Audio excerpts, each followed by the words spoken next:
Hi, my name is Kira, and I want to tell you today about my journey, my story as a troubled teen. I spent most of my adolescence in some form of treatment, including an inpatient hospital, wilderness therapy, and a therapeutic boarding school. And today, I really want to tell you about what led to me ending up in treatment and what those different experiences were like, what sort of the arc of my treatment journey was, because I know that this can be really isolating. I know a lot of families who go through this don't know many other people who have.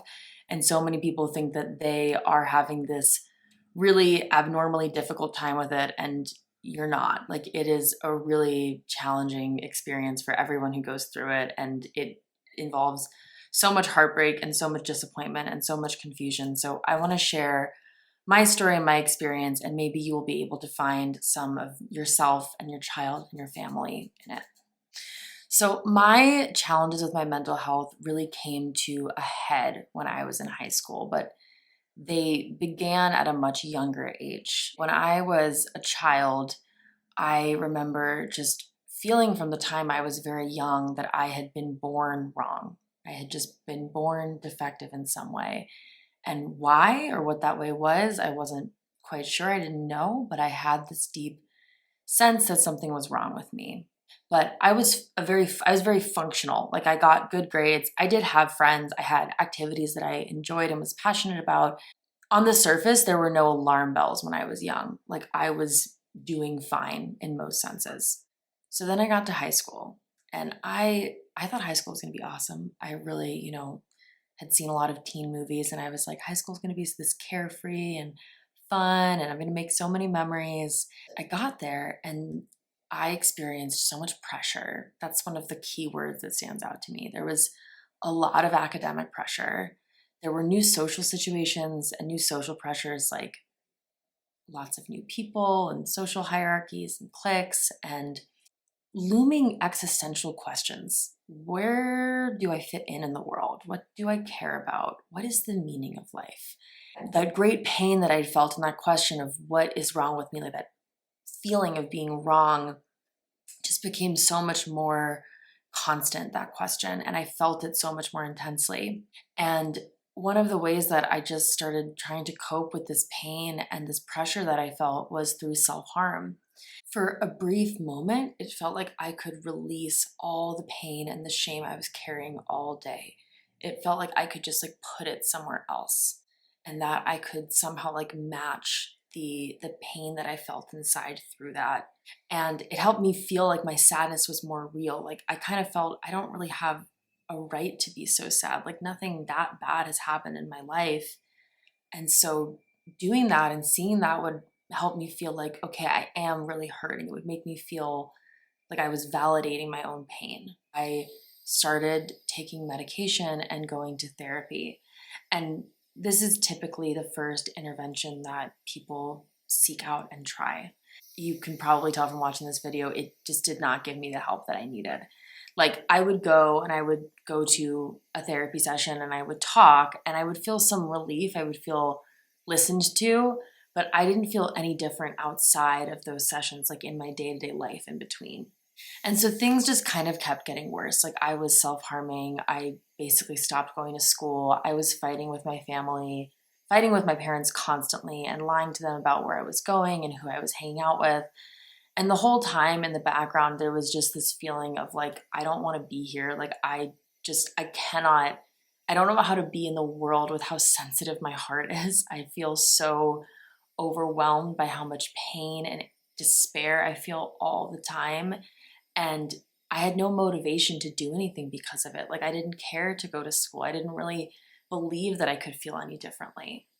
And so I then went to an outpatient program. An outpatient program is when someone still is living at home, but they're going to therapy. They're going to this program very regularly. So I would go there 3 times a week, and it was for something like 3 hours at a time. I didn't want to go. I didn't like doing it. And I know a lot of people have felt this way, felt very just disappointed by what's available in the mental health care system. But I had at that point been to so many different therapists and tried, maybe like 6 medications, and just felt like nothing was giving me what I needed. Nothing was helping. And I didn't know how to make sense of what I was going through. Like I, at that point in time as well, totally just thought like I have some illness. I don't know what it is, but there's something chemically amiss with my brain. And I was not at all even considering that my relationships and my health and my childhood and my habits and my sleep and my sense of purpose and my sense of connection, like all of these other pieces that affect us as human beings, I was not even considering that those were impacting my mental health. I truly just thought of it at that point in time like it was a chemical imbalance in my brain. And I would go through these really intense mood swings. And I know it was very disorienting for my family because I would be acting one way one minute, and then my mom would ask me a question and I would freak out at the question and say like, you're always criticizing me and you don't believe in me and this is why I hate myself so much. And then 20 minutes later I would be like, hey mom, like can we go get a tea? Like I would just flip back and forth so quickly between these emotional extremes. And it was very disorienting for my family. It was also very disorienting for me because I did not know how I was going to feel moment to moment. It felt like I was just this little ship at sea, like this little life raft on these waves, and something would just capsize me so quickly. And then I would get back up and then it would happen again. And I felt like I didn't know it was real because I would just go between these moods so fast and they were so intense. And I did not know what was going on at all. All of this is happening. There's so much fighting. I'm hurting myself. I'm not going to school. And I was suicidal. And so I went to an inpatient hospital program. And I grew up in San Francisco. This hospital was in Connecticut. And I went there and it was just about 2 months, just a little under 2 months maybe. And it was a DBT program, which stands for dialectical behavioral therapy. And that is a type of therapy that teaches people a lot about emotional regulation and coping skills and mindfulness to kind of help people be better equipped to manage really intense emotions. And it did do that, but I felt like it was to me, it felt more like it was helping me get through an episode, but it was not helping me understand why the episodes kept happening. A big focus there was trying to get the right medication regimen. So I had gone on 3 medications. I went off all of them and then I left on like 4 or 5. And while I was there, they were switching them and trying to find the right dosages. And I know for some people, medication can be really beneficial, and it never made much of a difference for me at all. It was missing the mark of what I needed. Like sometimes I just really needed someone to listen to me and help me understand and help me get to the root cause of what was going on. And they were just giving me different pills to take. And this is not to say that medication can't be an important and effective part of someone's mental health care plan, but it was not the focus that was not what I needed to be focusing on at that time. So I was at this hospital for about 2 months, and I remember when I had first gone there, I felt this relief. I was like, okay, something is finally going to be done. Like I am going to do what was to me at that time the most intense intervention a person could. I'm leaving my life at home to go live in a hospital. So when I leave, I'm going to be better. Like there's no way that I'm not going to leave there cured. And I did not at all leave there. I was not in any real different place when I left. And I came home on something called a home contract. And this is pretty standard in treatment where a person who's leaving agrees to certain conditions to be able to come home. Like I won't smoke weed and I will wake up at 7 a.m. every day. So I come home on a home contract, and not so shortly after I came home, I broke every rule on that contract in just one afternoon. I cut class, I took my mom's new car, and I drove it without a license to go meet someone that I was not supposed to meet. And I hit a car while I was doing that. And so the cops got called, and they called my mom, and she came.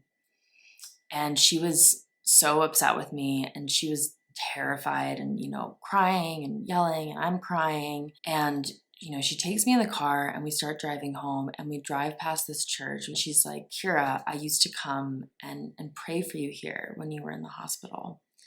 And so we go into the church and we park and go inside. And I'm sitting a little bit away from her and I'm praying and I'm talking to God and I'm just begging God to please just take me away. I'm like, I don't know why I am like this. I don't know why I keep doing these things. I don't know why I'm so broken. I don't want to keep hurting the people I love. I don't want to be here. I just don't want this anymore. Please just put me out of my misery and please just take me away from here. And my mom comes and sits next to me and I'm just like, I don't know what we do now. Like, I don't know what we do now. I don't know what else is left. And she just kind of reassures me, like, we're going to figure this out. It's going to be okay. And she tells me that she loves me. And I'm just feeling so hopeless at this point, like so hopeless. And then a few weeks later, my mom tells me that I'm going to go to this wilderness program. And I, at the time, had no context of what that meant. I had never heard of wilderness therapy before. I knew that outdoor ed programs existed at school, so I thought it would be something similar to that. Wilderness therapy is basically backpacking with therapy woven in. And it draws from this sort of ancient idea of a rite of passage. You go into the wilderness and you come back changed. You go on this spiritual and soul initiation.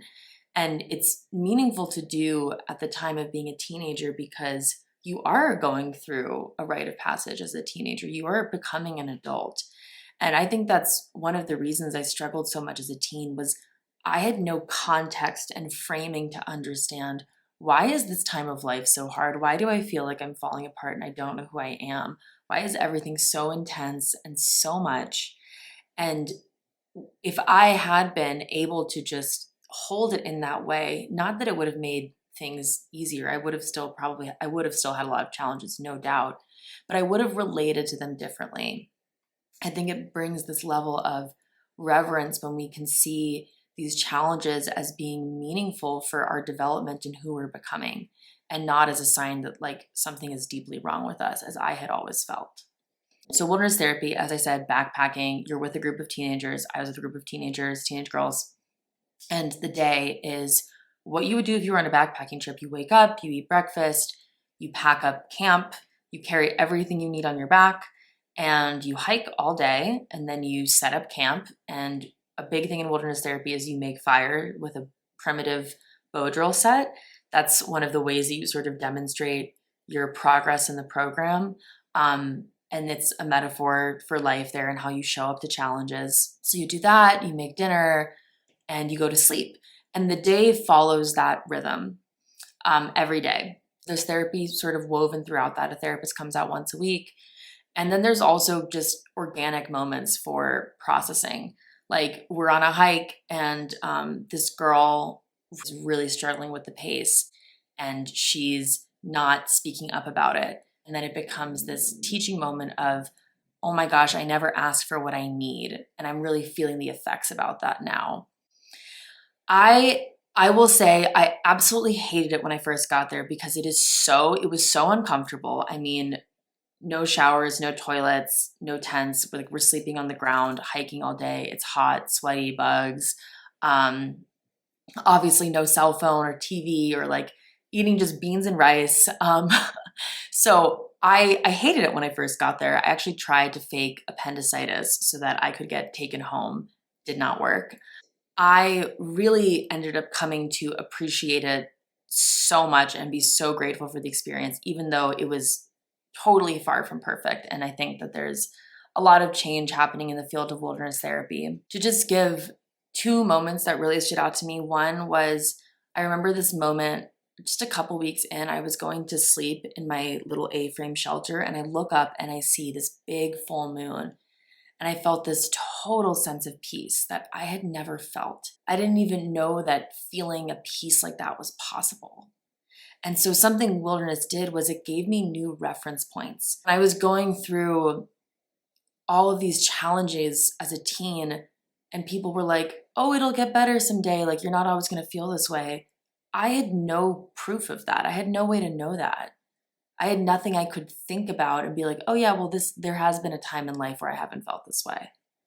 And so when I was in this place where I felt actual, like, real peace, I felt accomplishment, I felt genuine connection with someone, those moments became proof to me that I could feel that way.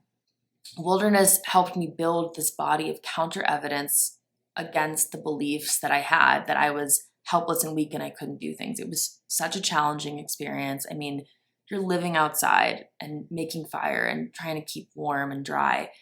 It helped me actually feel like I am way more powerful and capable than I ever imagined. And now I feel that way. Like, I have lived proof of that now. It was a really wonderful experience for me. I know not everyone feels that way about their time in wilderness therapy. And again, it was far from perfect. There were plenty of moments that I was furious and angry and felt violated and lied to, and it was certainly very, very challenging. But I think the ideas that it's built on, this idea of a rite of passage and of feeling connected to yourself and strong through time and nature, are very, very valuable. So after wilderness, even though I had made tremendous progress in my program, I didn't get to go home. No one in my group actually went home. Everyone went to someplace afterwards. And I was so upset about that because I felt I have already missed so much of my life at home. I miss my family. I miss my friends. I miss just going for a drive with my brother and listening to music. Like, when do I get back to life? When is enough going to be enough? The fear with having people go home is that they're going to, things are going to get really bad again. And this is a big challenge with programs, is like giving people support for integration, like helping them like integrate back into life after they've had this experience. But so I went somewhere else. And the school is now closed, thank goodness. It was a horrible, horrible place. This school that I went to, if you have at all seen some of the documentaries about the troubled teen industry, my school was one of those schools that was based on a cult. The whole school really was a break them down to build them up mentality. And the type of therapy there was called attack therapy. It was everyone sitting in a group, and group would be focused on one person. And basically that person would just be verbally abused, like screamed at and insulted and cursed out and demeaned and humiliated. And that was supposed to help a person really come to terms with the mistakes that they made and the way that they've been in their life and sort of vow to change. I ended up running away from there. And I ended up coming home. So I came home early from my time in treatment. And I'm really, really, really glad that I did. It was definitely the right decision for me. And it was definitely really weird coming home. I had been so excited to be home. I'd been so excited to just be free. Like, freedom was all I dreamed about when I was in treatment. I remember having just this vision of myself driving down a highway, like in Utah or Colorado or somewhere where there's just like, big, vistas or mountains or nature around, and blasting my music and the windows are down. And that was just the picture of freedom to me. And so I couldn't wait to come home. But then when I got home, it was really challenging to be back. I had had such a different experience from my peers. I was in such a different place than any of them were. Like, all my friends were about to go to college. I was a year behind everyone. And I had these experiences that no one could really relate to or understand. And I didn't know how to talk about them. I remember seeing one of my really, really good friends' moms, Mrs. McBride, at the grocery store. And I was like there with my mom, and she comes over to me and she's like, oh my God, Kira, like, where have you been? I haven't seen you in like over a year. And I remember like standing there, and it's like, I thought of this moment for so long, like seeing someone that I knew, and I thought that I'd be so excited. And I'm like holding back tears because I'm like, I have no idea what to say. Like, how do I even begin to explain? And she just kind of notices like what's going on, and she's just like, that's okay. Like, you don't have to tell me. I think that a big part of it too was just the acceptance that my path looked different and that my place in the world looked different. I felt so much shame about that for so long. And when I finally just accepted, this is where I am, this is who I am, these are the people I connect with, these are the things that bring me joy, and just really, yeah, building and creating a life that felt authentic to me, that was when I started to feel more peace about things. I still had a lot of the challenges that I did of feeling very emotional and feeling very sensitive and feeling deep down like something was broken inside me. And it really did take until, later in life and working with a few different amazing healers and therapists and coaches before I got to a place where I could actually be the one who could speak to and comfort and love that part of me that felt like something is deeply wrong with me and I'm so afraid that people are going to find out. So it really did take me, a while and working with a few different people to get to a place where I felt whole and healthy and clear within myself. I think a lot of people feel really let down by what is sort of available in the mental health care system. And so I just really want to encourage you to have patience. These are not things that are wrong with you. You're not broken. Um, and also to trust yourself and trust that your healing may come in different ways and through different people or different inquiries or different practices, and just trust yourself and trust the intelligence of your own soul and that you will know what you need, and to just know that it is out there for you. My website, Homing Instinct, is a reference to this belief that I hold. Animals have within them a homing instinct. It's their ability to find their way back home even after being through unfamiliar terrain or being very far away. And they just have this inborn ability to navigate their way there. And I believe that we have this too. You have this within you too. If you are interested in more of this content, please be sure to like and subscribe. And you can also join my free parent support group on Facebook. The link to that will be in the comments. And you can also visit my website for more information about how I work with people and read other blogs and just find lots of stuff there if you're curious. Okay, well, all of my best to you on this path that you and your family are on, and I will see you next time.